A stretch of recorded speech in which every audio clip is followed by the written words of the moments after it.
ആ മതം പണം അഥവാ ലാഭം എന്ന് പറയുന്ന പുത്തൻ ദൈവത്തെ കണ്ടെത്തിയിരിക്കുന്നു. ആ ദൈവത്തിന് വാഴുവാൻ വേണ്ടി അവരിപ്പോൾ ഒരു പുതിയ ദേവാലയം പണിയുന്നു. ആ ദേവാലയത്തിൻ്റെ പേര് കമ്പോളമെന്നാണ്. കോടാനുകോടി രൂപ നിമിഷാർത്ഥം കൊണ്ട് ക്രയം ചെയ്യുന്ന അത്തരം കമ്പോളങ്ങളാണ് പുത്തൻ മതത്തിൻ്റെ ദേവാലയം. അവിടെയാണ് നാം ജീവിക്കുന്നത്. ആത്മീയ മതമാക്കി മാറ്റിയത് ആരാണ് പണത്തെ ദൈവമാക്കി മാറ്റിയത്? ആരാണ് കമ്പോളത്തെ ദേവാലയമാക്കിയത്? അധികാരം നാട് വിളിക്കുമ്പോൾ ചില മത അധ്യക്ഷന്മാർ അവർ വിരുന്നുണ്ണാൻ പോകുമ്പോൾ അവർക്ക് ചോദിക്കേണ്ട ചോദ്യം ചോദിക്കാൻ നാക്കുമങ്ങാത്തതും ആ കാരണം കൊണ്ടാണ്. തീർത്ഥാടനത്തിൻ്റെ അർത്ഥം എന്താണെന്ന് ചോദിക്കുന്നവരോട് ഗുരു പറഞ്ഞ ആശയങ്ങൾ നമുക്ക് ഓർത്തു വയ്ക്കാം. അദ്ദേഹം പറഞ്ഞ 5 അനുഷ്ഠാനങ്ങളെപ്പറ്റി വീണ്ടും നാം ചിന്തിച്ചാൽ സീതാരായണ ഗുരു എപ്രകാരമാണ് വ്യത്യസ്തനായ ഒരു സന്യാസി നൽകുക എന്ന് നമുക്ക് മനസ്സിലാകും. വേഷത്തിലും ഭാവത്തിലും ജീവിതത്തിലും ഉദ്ബോധനങ്ങളിലുമെല്ലാം നമുക്കറിയാവുന്ന എല്ലാ സന്യാസി പരമ്പരകളെയും വ്യത്യസ്തനായ സന്യാസിയായിരുന്നു സീതാരായണ ഗുരുവെന്നും ഞാൻ പറയാൻ ആഗ്രഹിക്കുന്നു. അദ്ദേഹത്തിൻ്റെ ജീവിതവും ജീവിത പാഠങ്ങളുമെല്ലാം നോക്കിയാൽ നമുക്കത് മനസ്സിലാകും. സന്യാസികളെ നാം എത്രയോ കണ്ടിരിക്കുന്നു, കേട്ടിരിക്കുന്നു, ഇനിയും കാണാൻ പോകുന്നു. സീതാരായണ ഗുരു ആ പരമ്പരയിൽപ്പെട്ട കേവലം മറ്റൊരു സന്യാസിയാണെന്ന് വിശ്വസിക്കാത്ത ഒരു കമ്മ്യൂണിസ്റ്റാണ് ഞാൻ. അതുമാത്രമല്ല, അദ്ദേഹം ഉദ്ബോധിപ്പിച്ച പാഠങ്ങൾ, ആ പാഠങ്ങൾ ജനങ്ങളിലേക്ക് എത്തിക്കാൻ സീതാരായണ ഗുരു കണ്ടെത്തിയ മാർഗങ്ങൾ, അതേപ്പറ്റിയെല്ലാം വായിക്കുന്തോറും പഠിക്കുന്തോറും നമുക്ക് അദ്ദേഹത്തെ പറ്റിയുള്ള ദേഹാന്തരങ്ങൾ എത്രമാത്രം വർദ്ധിക്കുമെന്നും നാം തിരിച്ചറിയുന്നുണ്ട്. തത്വമസി എന്ന ആശയത്തെപ്പറ്റി എപ്പോഴും ഇന്ത്യ പറഞ്ഞു പോന്നിട്ടുണ്ട്. ഭാരതീയ ചിന്തയുടെ ഒരു താക്കോൽ പദമായി അതേപ്പറ്റി പലരും വ്യാഖ്യാനിക്കാറുണ്ട്. തത്വമസി സംസ്കൃതത്തിൽ വ്യാഖ്യാനം ചമച്ചവർ, അടിച്ചാൽ പൊട്ടാത്ത രൂപത്തിലും ഭാവത്തിലും അതേപ്പറ്റി പറഞ്ഞവർ, അവരെല്ലാം ഒരുപാട് പേരുണ്ട് പരമ്പരാഗത സന്യാസി പരമ്പരയിൽ. പക്ഷേ ഈ സന്യാസി തത്വമസി എന്ന ആശയം പ്രാവർത്തികമാക്കിയത് ഒരു കണ്ണാടി പ്രതിഷ്ഠിച്ചുകൊണ്ടാണ്. ചേർത്തലയ്ക്കടുത്തുള്ള കളവങ്കോട്ടയിൽ ആ കണ്ണാടി പ്രതിഷ്ഠ ഞാൻ കണ്ടിട്ടുണ്ട്. ആ കണ്ണാടിയിൽ അദ്ദേഹം പറയാൻ ശ്രമിച്ചത് ഈ കാര്യമാണ്: അത് നീയാകുന്നു എന്നാണ്. അത് നീയാകുന്നു.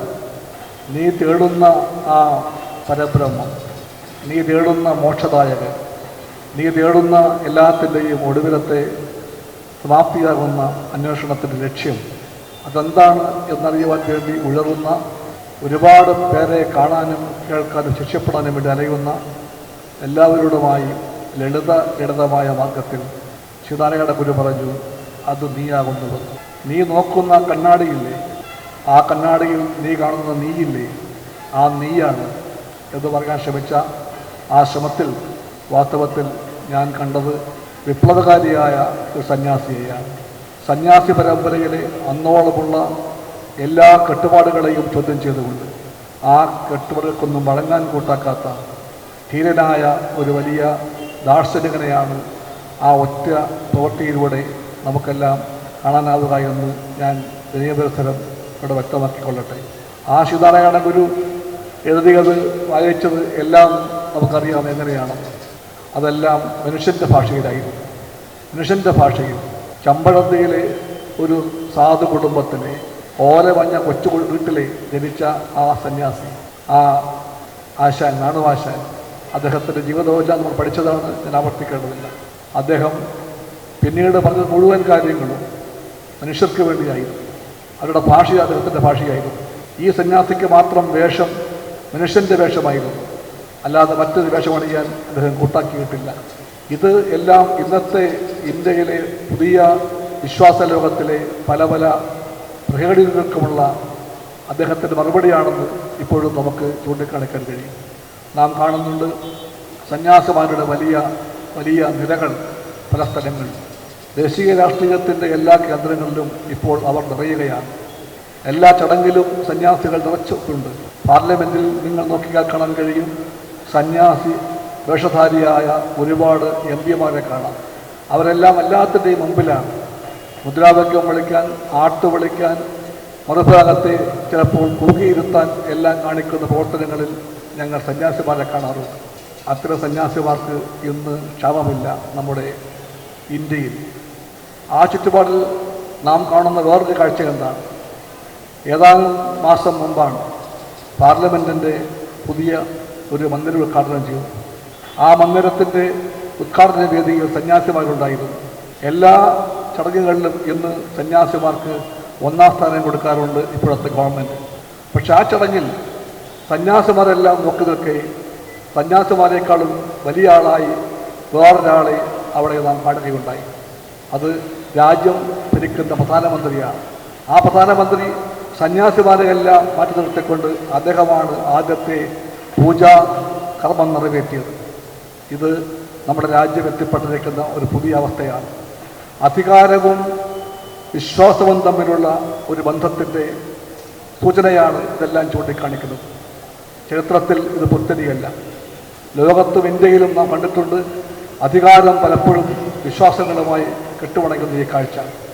ചിലപ്പോൾ അധികാരത്തിൻ്റെ മറുപുറം രാഷ്ട്രീയമാണ്. രാഷ്ട്രീയമേത് വിശ്വാസമേത് എന്ന് പോലും തിരിച്ചറിയാനാകാത്ത വിധത്തിൽ ഇവ തമ്മിലുള്ള കൂടിച്ചേരൽ അത് ഇന്ന് ഇന്ത്യയിലെ സമൂഹ ജീവിതത്തിൻ്റെ ഒരു വലിയ യാഥാർത്ഥ്യമായി മാറിക്കൊണ്ടിരിക്കുകയാണ്. നാം വീണ്ടും ഓർക്കുന്നുണ്ട്, അയോധ്യയിൽ ഒരു ക്ഷേത്രമുണ്ടായി. ആ ക്ഷേത്രത്തിൻ്റെ ശിലാപൂജ നാം മറന്നുപോയിട്ടില്ല. ആ ശിലാപൂജാ വേദിയിലും ഒരുപാട് സന്യാസിമാരുണ്ടായിരുന്നു. വേണമെങ്കിൽ നമുക്ക് പറയാം 100 കണക്കിന്. അത്രയുമേറെ സന്യാസിമാർ നിലനിന്നിരുന്ന ആ വേദിയിൽ അവരെല്ലാം നോക്കി നിൽക്കെ നാം കണ്ട കാഴ്ച എന്താ? പ്രധാനപ്പെട്ട സന്യാസി വഹിച്ച റോളിൽ ശിലാപൂജയുടെ മുഖ്യ പങ്ക് വഹിച്ചത് അധികാര കേന്ദ്രമായിരുന്നു. പ്രധാനമന്ത്രിയാണ് അവിടെയും ശില സ്ഥാപിച്ചതെന്ന കാര്യം നാം ഓർക്കുന്നു. എന്താണ് ഇതിൻ്റെ എല്ലാം അർത്ഥം? അധികാരത്തിൻ്റെ പുതിയ ആർട്ടുകളാണ്. ആ ആർത്തി എല്ലാത്തിൻ്റെ പേരിൽ കൈവച്ച് അതിപ്പോൾ വിശ്വാസങ്ങളെയും പിടിക്കാൻ ശ്രമിക്കുകയാണ്. വിശ്വാസങ്ങളെ അത് പിടിക്കുന്നത് വിശ്വാസങ്ങളെ അടിപ്പെടുത്തിക്കൊണ്ടാണെങ്കിൽ പോലും അതാണ് ശരിയെന്ന് വാദിക്കുന്ന ഒരു പുതിയ കാഴ്ചപ്പാട് ഇപ്പോൾ നമ്മൾ കാണുന്നുണ്ട്. ആ ചുറ്റുപാടിലാണ് നമ്മൾ ശ്രീനാരായണ ഗുരുവിനെ ഓർക്കുന്നതും കാണുന്നതും വായിക്കുന്നതും. ഈ സന്യാസി ശരിക്കു പറഞ്ഞാൽ പദവികളുടെ അധികാരത്തിൻ്റെ എല്ലാം പുറകെ പോകാൻ കൂട്ടാക്കാത്ത, എന്നാൽ മനുഷ്യനെ മാത്രം വലുതായിരിക്കേണ്ട ആ മനുഷ്യനോട് നന്നാകാൻ നിരന്തരം പറഞ്ഞ സന്യാസിയാണ്. ആ സന്യാസിയെ ഇന്ത്യയും ലോകവും ഇന്ന് വീണ്ടും വീണ്ടും വായിക്കേണ്ടതുണ്ട്. ആ സന്യാസികളുടെ ജീവിത മാർഗങ്ങളും ഉദ്ബോധനങ്ങളും പഠനങ്ങളും പാഠങ്ങളുമെല്ലാം നമ്മെ നയിക്കാൻ പര്യാപ്തമാണെന്ന് നാം തിരിച്ചറിയുന്നുണ്ട്. മതത്തെയും വിശ്വാസങ്ങളെയും ജനങ്ങളെ ഭിന്നിപ്പിക്കാൻ വേണ്ടിയുള്ള ചവിട്ടുപടിയാക്കി മാറ്റിക്കൊണ്ട് മുന്നോട്ട് പോകുന്ന ഒരു പുതിയ കാലഘട്ടം. അതിൻ്റെ ഭാഗമായി മതങ്ങളെ തന്നെ കീഴ്പ്പെടുത്തും വിധം ഒരു പുത്തൻ ദൈവത്തിൻ്റെ അവതാരം നമ്മിപ്പോൾ കാണുന്നുണ്ട്. ഏതാണ് ഈ പുത്തൻ ദൈവം? എല്ലാ മതങ്ങളും ദൈവത്തെപ്പറ്റി പറയുന്നുണ്ട്. എല്ലാ മതങ്ങളും. ഹിന്ദുമതമാകട്ടെ 30 മുക്കോടി ദൈവങ്ങളെപ്പറ്റി പറഞ്ഞ മതമാണ്. ആ മതം ഒരിക്കലും അതുകൊണ്ട് തന്നെ ഇടുങ്ങിയ മതമാകാൻ വയ്യ. പക്ഷെ ആ മതമാണ് ചിലപ്പോൾ ഇടുങ്ങിയ മതമാണെന്ന് ചില ഗ്രന്ഥങ്ങൾ വ്യാഖ്യാനിക്കാൻ ശ്രമിക്കുന്നത്. ആ മതത്തെയാണ് ചില ആളുകൾ അന്യ മതവിദ്വേഷത്തിൻ്റെ ഒരു മറയാക്കി മാറ്റാൻ ശ്രമിക്കുന്നത്. ഹിന്ദുമതത്തിൻ്റെ ഇത്തരം ചില യാഥാർത്ഥ്യങ്ങൾ പരിഗണിക്കുമ്പോൾ ഇത്രയേറെ ദൈവങ്ങൾക്കിടം കൊടുത്ത ഒരു മതം പലപ്പോഴും വിശ്വാസികളെപ്പോലും ഉൾക്കൊള്ളുവാൻ കൂട്ടാക്കാൻ തയ്യാറായ ഒരു സംസ്കാരത്തിൻ്റെ പുറകിൽ പങ്കുവഹിച്ച ഒരു മതം, ലോകാസമസ്ത സുഖനുഭവന്തു എന്ന് പറയാൻ ഇന്ത്യയെ പഠിപ്പിച്ച ഒരു മതം. ആ മതത്തിനകത്ത് ഇന്ന് കാണുന്ന പല പ്രവണതകളും ശരിക്കും പറഞ്ഞാൽ വളരെയേറെ മതവിരുദ്ധമായിട്ടുള്ള പല വാസനകൾക്കും നിമിത്തമായി പോകുന്നുണ്ട് എന്ന് ചിലപ്പോൾ മതവിശ്വാസികൾ പോലും ഭയപ്പെടുന്നുണ്ട്. ആ ചുറ്റുപാടിലാണ് നമ്മൾ മതങ്ങളെല്ലാം പറയുന്ന ദൈവങ്ങളെല്ലാം ഇരിക്കെ ആ ദൈവങ്ങളെയെല്ലാം തള്ളി മാറ്റിക്കൊണ്ട് ഒരു പുത്തൻ ദൈവത്തിൻ്റെ അവതാരം കാണുന്നത്. ആ ദൈവം ഏതാണ്? ആ ദൈവത്തിൻ്റെ പേര് ലാഭം അഥവാ പണം എന്നാണ്. ആ ദൈവത്തിന് മതമുണ്ട്. ആ മതത്തിൻ്റെ പേര് ആർട്ടി എന്നാണ്. ആർട്ടി എന്ന പുതിയ മതം വന്നിരിക്കുന്നു. ആ മതം പണം അഥവാ ലാഭം എന്ന് പറയുന്ന പുത്തൻ ദൈവത്തെ കണ്ടെത്തിയിരിക്കുന്നു. ആ ദൈവത്തിന് വാഴുവാൻ വേണ്ടി അവരിപ്പോൾ ഒരു പുതിയ ദേവാലയം പണിയുന്നു. ആ ദേവാലയത്തിൻ്റെ പേര് കമ്പോളം എന്നാണ്. കമ്പോളം. കോടാനുകോടി രൂപ നിമിഷാർത്ഥം കൊണ്ട് ക്രയവിക്രയം ചെയ്യുന്ന അത്തരം കമ്പോളങ്ങളാണ് പുത്തൻ മതത്തിൻ്റെ ദേവാലയം. അവിടെയാണ് നാം ജീവിക്കുന്നത്. ഇതിനെപ്പറ്റിയാണ് യഥാർത്ഥ മത വിശ്വാസികളെല്ലാം ചിന്തിക്കേണ്ടത്. ശരിക്കും പറഞ്ഞാൽ ആത്മീയ മതമാക്കി മാറ്റിയത് ആരാണ്? പണത്തെ ദൈവമാക്കി മാറ്റിയത്? ആരാണ് കമ്പോളത്തെ ദേവാലയമാക്കിയത്?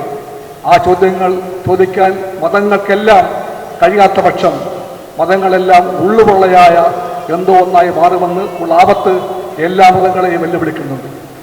അതുകൊണ്ടാണ് അധികാരം നാട് വിളിക്കുമ്പോൾ ചില മത അധ്യക്ഷന്മാർ അവർ വിരുന്നുണ്ണാൻ പോകുന്നത്. വിരുന്നുണ്ണാൻ പോകുമ്പോൾ അവർക്ക് ചോദിക്കേണ്ട ചോദ്യം ചോദിക്കാൻ നാക്കുമുങ്ങാത്തതും ആ കാരണം കൊണ്ടാണ്. പ്രിയപ്പെട്ടവരെ, അധികാരവും മതവും തമ്മിലുള്ള അവിശുദ്ധ വേഴ്ചയുടെ ഈ കാലഘട്ടത്തിൽ മതത്തിൻ്റെ മൗലികമായ ധർമ്മങ്ങൾ മറന്നുപോകുന്ന മതമേധാവികൾ വിശ്വാസികളെ വഴിമാറ്റിക്കൊണ്ടുപോകാൻ ശ്രമിക്കുന്ന വേളയിൽ ശ്രീനാരായണ ഗുരു മതങ്ങൾക്കുള്ളിലെ നവീനതയുടെയും സമൂഹത്തിലെ വെളിച്ചത്തിൻ്റെയും പ്രതീകമായി നിൽക്കുവാൻ നമ്മോടെല്ലാം ആവശ്യപ്പെടുന്നുണ്ട്. അദ്ദേഹത്തിൻ്റെ ആ പാഠങ്ങൾ വീണ്ടും വായിക്കാൻ, പുനർവായിക്കാൻ നമുക്കെല്ലാം കഴിയട്ടെ.